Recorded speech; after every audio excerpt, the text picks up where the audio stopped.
That's Rachel. And that's Emily. We're moms. And wives. Oh, and divorce lawyers.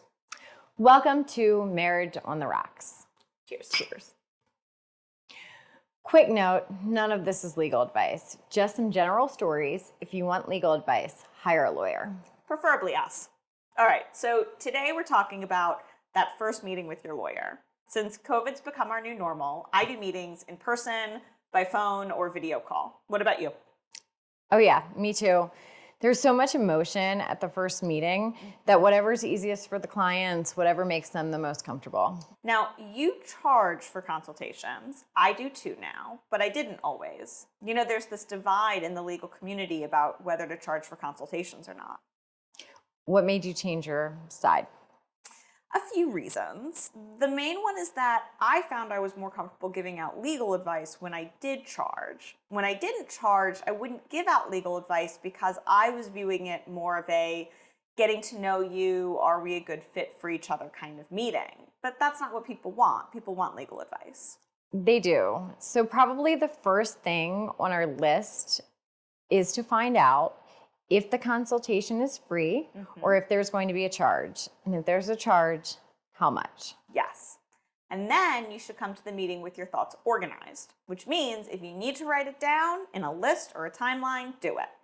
Right, because when clients come in and they just want to tell us stories, things can go sideways very quickly. Yes. Don't get me wrong, we want to hear your stories.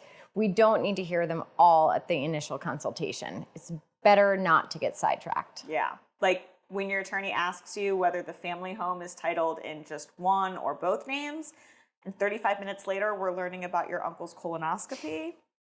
I swear it's happened. We get it. People are so distraught, they can't think straight.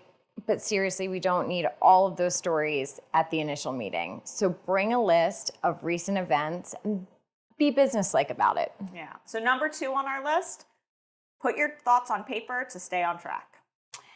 And make a list of questions for your attorney. That should be number 3. And you know right now someone is saying, I don't know what questions to ask. So here's a few to get you started. 1, how long have you been practicing? 2, how many cases like mine have you handled? 3, what strategy do you think will be the most effective for my case? 4, what kind of attorney are you? Are you collaborative or aggressive? That's a good one. 5, how many of your cases go to trial? And then there's the question that everyone asks and yet can never be answered. How much is this going to cost? It is impossible to answer. I've had cases cost $200,000. I've had cases cost $10,000. There's just no way to know. I mean, the expense of a divorce or custody dispute is in the hours put in by the attorney. So if I'm working on your case a ton, it's going to cost a ton. Right. And there are things that are in our client's control and things that aren't. For example, the number of times our clients call us, that's in their control. Yes.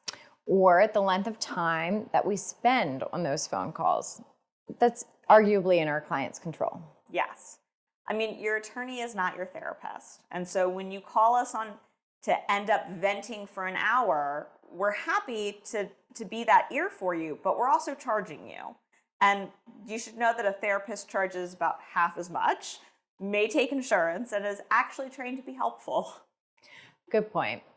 Now, there are things that are not in your control, and that's the other side's behavior. If their attorney is pulling stunts that cause us to need to respond to protect your interests, that's not in your control.